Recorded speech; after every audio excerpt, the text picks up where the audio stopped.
Caio, boa tarde. Eu Boa sei tarde. que é difícil para você entender, mas você tem um entendimento simples da palavra de Deus e transmite com a mesma simplicidade. Uhum. Cara, ensina pra gente aí. Você ensinou e sugeriu para que leiamos o Novo Testamento de carreirinha. Isso. Estou fazendo isso. Uhum. Só que é o seguinte, eu quero deixar uma pergunta. Eu comecei a ler, e logo em Mateus 1,16, não, cara, em Mateus ele já... É que ele vai começar a arranjar problema com os sinóticos. Sabe o que são os sinóticos? Ah, o quê?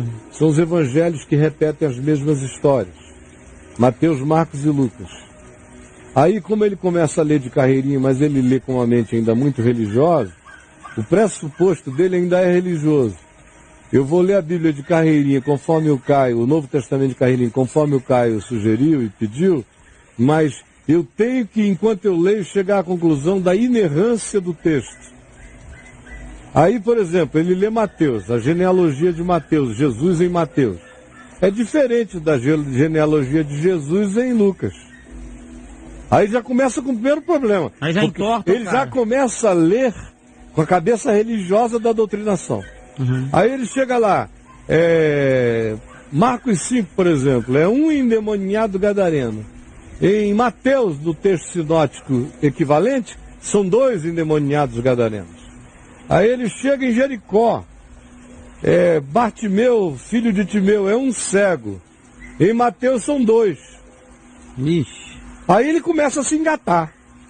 Agora o cara que não tem treinamento religioso nenhum, só lê de carreirinha e diz não.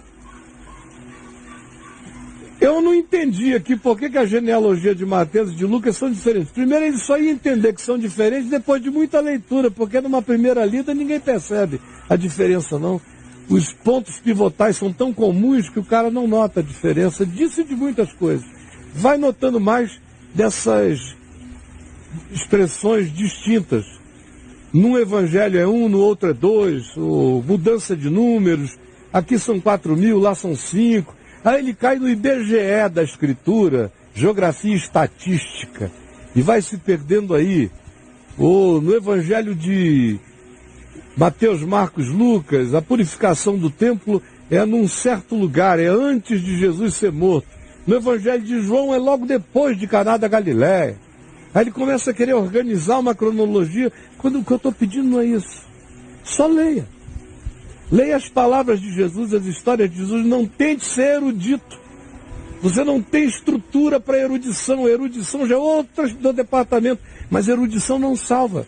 Erudição só ajuda a mim explicar os outros, quando os outros chegam no momento dessa questão.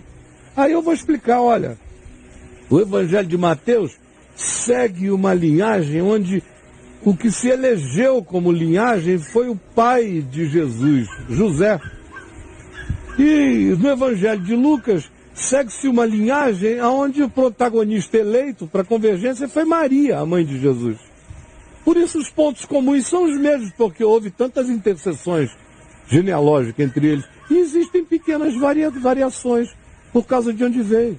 Como, por exemplo, podia ter 10 endemoninhados gadarenos, mas só teve um que carregou uma expectativa e uma impressão poderosa que o olhar interpretativo foi para ele convergente. Como também podia haver 2 cegos, um chamado Bartimeu, o outro Bartiteu, ou 3, o outro Bate-4. Isso. Qualquer um, mas teve um que gritou mais, que chegou mais junto, que estabeleceu uma relação que foi tão forte, que beneficiou a ele e marcou a mente de todos em relação à figura dele, e os outros foram beneficiados no rebojo do clamor de um angustiado que ficou curado da sua cegueira e abençoou quem estava junto, sofrendo o mesmo mal. Vê se não é isso, mais ou menos, que ele vai dizer. Ele fala da genealogia. Ele fala assim, ó, Caio, eu queria que você me ajudasse a entender. Vai no meu site, escreve Genealogia de Jesus. É porque ele diz o seguinte... Genealogia da salvação. Em vai Mateus lá ele começa e vai até José. O que ele vai Se dizer. José não é pai de... Eu tinha 18 anos quando isso me foi um problema, e entendeu? Por isso eu já concluí. Vai no meu site, escreve Genealogia da salvação. Aí ele vai ver lá, pelo menos 1 ou 2 textos meus, mostrando essa diferença. Uma vem por José, a outra vem por Maria. Mas é tão secundário. Você entendeu?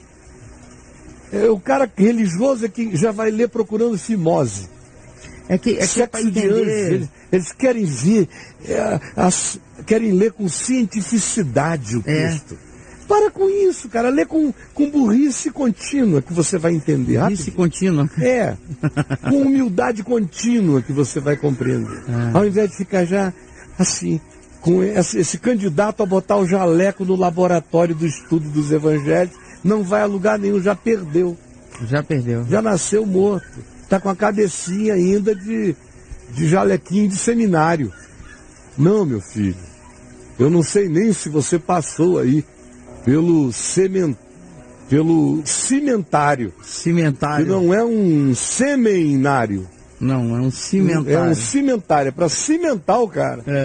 Aí não é um seminário, um lugar onde a gente joga sêmen, sementes, planta jardins, pomares da graça. É diferente. Essa leitura de carreirinha para entender como Jesus lidou com a vida, como que ele pensa, como que ele raciocinou, como ele lida com o próximo. Não é para ficar engatado em quem foi pai de quem, não sei o quê, senão você está lá no Velho Testamento, vai ler Levítico. Lê Levítico, Deuteronômio, Números, vai ler o livro que você está precisando, vai fazer conta genealógica, ver quem morreu com que idade, vai perder teu tempo assim, no IBGE do nada bíblico, ao invés de aprender a mente de Cristo. Vocês não querem saber a mente de Cristo, como é que Jesus trata o homem, o próximo, a mulher, a vida, a criança, o cachorro. Não querem. Querem e pensam que entender a Escritura é entender genealogia. Ainda é a cabecinha doente pela religião. Quem gerou quem? Parece que isso salva alguém. Você dizer que Adão e Eva geraram a Caim e Abel, a Caim matou Abel. Eis que o Senhor lhes levantou, deu um filho chamado Sete. De Sete prosseguiu a sua genealogia.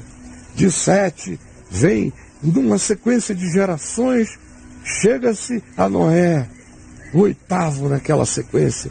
De Noé, separa-se a humanidade, salva-se da intervenção hibridizante alienígena na arca da salvação.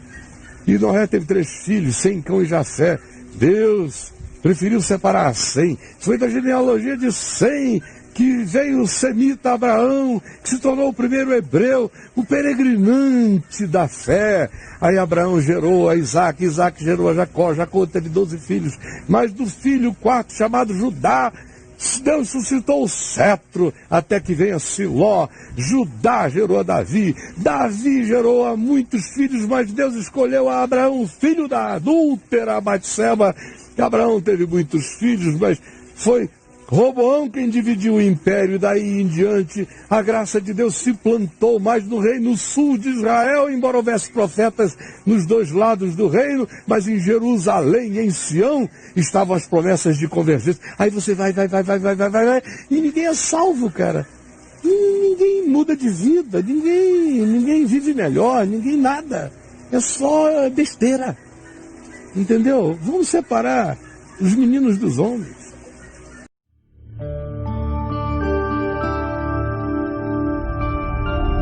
Vem IVTV, o canal é você.